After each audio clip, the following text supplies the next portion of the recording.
चाहिए तो पहले जेऊ तो पता होनी चाहिए कि भगवान किनती कहता, क्योंकि जिन देखा तो कहा नहीं और कहा तो देखा नहीं, रहमन अगम्य बात को कहे सुने को नहीं। अरे जिनने देखो उनने तो बाको कही ना है कछु, और जो बखान करते फिर रहा उन्होंने देखो ही ना है। ध्यान हमेशा जब करो जात है, ध्यान पहले ना करो जात है, पहले नाम जपो जात है और फिर ध्यान की स्थिति आती है। और ध्यान करो जाता है सतगुरु को, क्योंकि सतगुरु को हमने देखो है, बोल देखो, खात देखो, उनसे हमने शिक्षा ली और उनको ध्यान करने में बहुत सरल लेते हैं। जब हम सतगुरु को ध्यान करेंगे तो हमें ज्यादा लाभ होगा, जल्दी लाभ मिल जाएगा, क्योंकि जो गुण जो पावर सतगुरु में है वो हमारे अंदर आ जाएगी। लाइट आ रही है तार में और तार लगा दो तो बल्ब जल जाएगा और उजी तो होगा।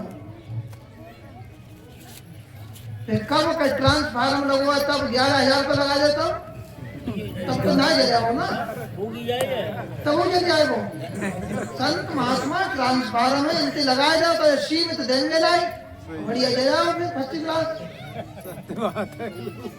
तो ध्यान सतगुरु को ही करो जाता है। ध्यान मूलम गुरु मूर्ति, पूजा मूलम गुरु पदम, मंत्र मूलम गुरुदेव वाक्यम, मंत्र मूलम गुरुदेव वाक्यम, मोक्ष मूलम गुरु कृपा। जय गोपाल। तो ध्यान हमेशा गुरु को ही करो जाता है। हमारे जो संत महात्मा हैं, ऋषि मुनि हैं, उनने जो अनुभव करो है, उन्होंने जो तत्व की प्राप्ति करी है तो वो सतगुरु के द्वारा ही करी है। सतगुरु मिलिया गैल में दीपक दीना हाथ और कोट जन्म का पंथ था पल में दिया रखा। तो ध्यान सतगुरु को करो जाता है। तो हमें अब बात रही नाम कैसे जपना चाहिए।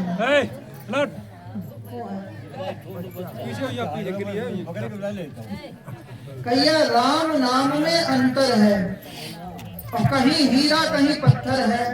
जन्म भर नाम जपो और पत्थर हाथ लगो तब का मिलेगा हमें। हीरा हाथ लगना चाहिए ना। तो ये श्वास जो है वो एक एक श्वास बहुमूल्य मणि के समान है। नाम की विधि जो है वो 4 प्रकार से है, जैसे बैखरी, मध्यमा, पश्चंती और परा। बैखरी वो नाम है जो बोल के जपते हैं। मध्यमा वो नाम है कि जो हम मन मन में जपे। और पश्चंती वो नाम है कि हम श्वास में जपे। और आगे पड़ा बाड़ी जो है वो बाड़ी से ना जप हो जाता, वो तो एक रिजल्ट है।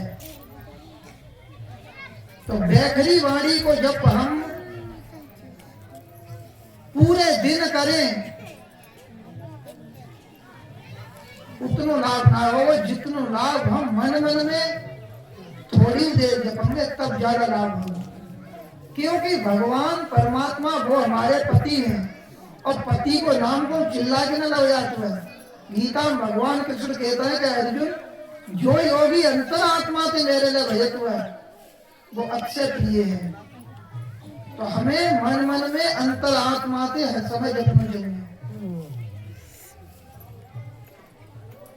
फिर पश्चिमी वाणी को जप, पश्चिमानी होते हुए देखना।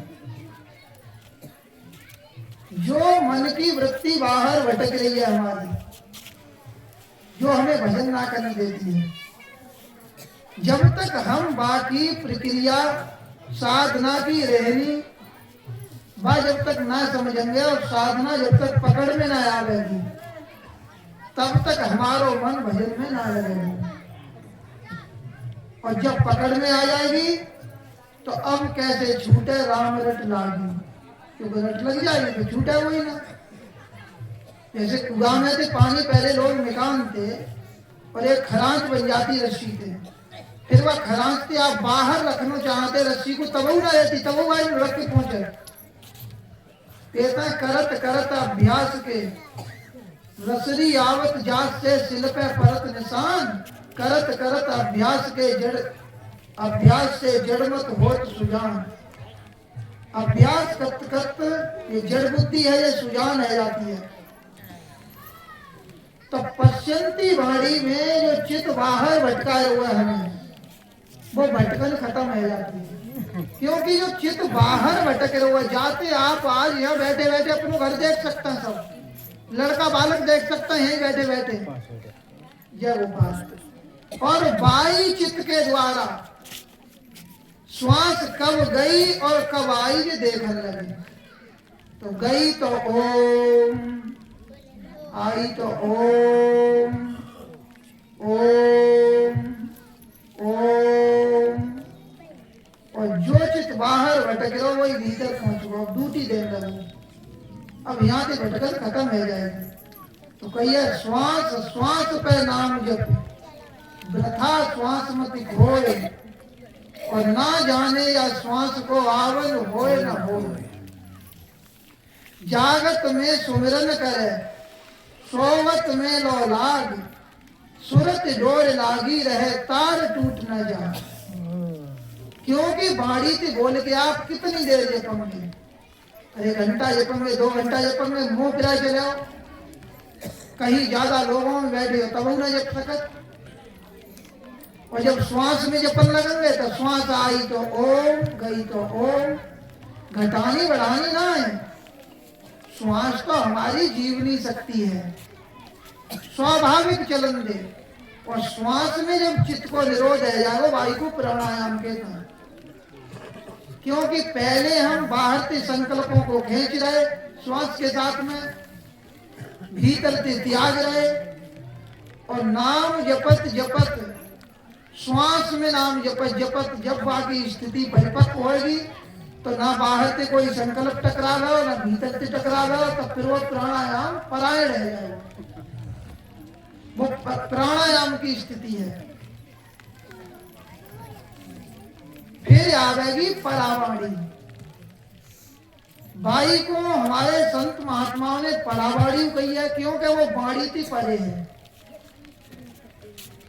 बाई को अनहद कहता है, क्योंकि पहले हमारे भजन की सीमा रेखा ही, हम 1 घंटा भजन करते, 2 घंटा, समय बढ़ात बढ़ात हम 10 घंटा पहुंचेंगे, 12 तक पहुंचेंगे, लेकिन 24 घंटा तो ना कर सकते।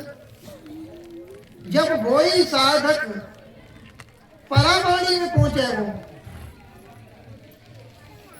अनहद में जब पहुंचे वो, तो वो सीमा को पार कर वो 24 घंटा भजन हो। वो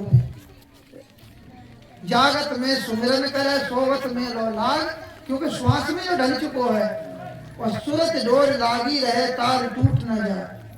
बाको फिर 24 घंटा भजन अनवरत अपने आप चलते रहे। ये नाम कल्याण करे वो आपको।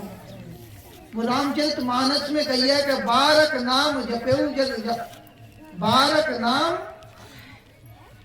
ऐसे का चौपाई है, मतलब एक बार नाम लेते कल्याण है जात में। एक बार को नाम यही है।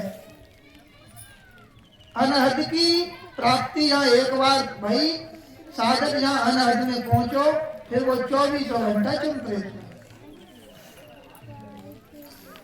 फिर भजन करनो ना हो तो है, फिर भजन अपने आप हो तो है।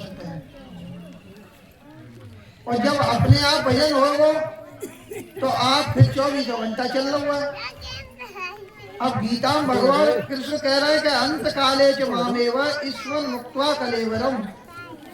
अंत समय में व्यक्ति जैसी स्मृति तत्व शरीर को त्याग करे वैसी गति को चलो जाओ।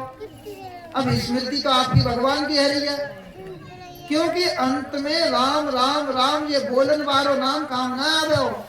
अरे वाणी बंद है जाएगी, स्मृति विरमित है जाएगी, नाम कौन जपा हुआ। और यही सबसे बड़ो यज्ञ है नाम जपना। यज्ञ नाम जप यज्ञो इसमें से। गीता में भगवान कृष्ण कहता है अर्जुन नाम को जप करना ये बहुत बड़ो यज्ञ है। तो हमें बाहरी जो यज्ञशाला बना के हम यज्ञ करते हैं, बाकी अर्थ की जरूरत है। अलग से समय की जरूरत है और 24 घंटा करी ना सकत। हम बाबू खंडन ना करना, वो जरूरी है कि प्रथम क्लास है वो, ये प्रथम क्लास की साधनाएं हैं। भगवान की प्राप्ति के लिए तो आपको श्वास में ही जाना पड़ेगा।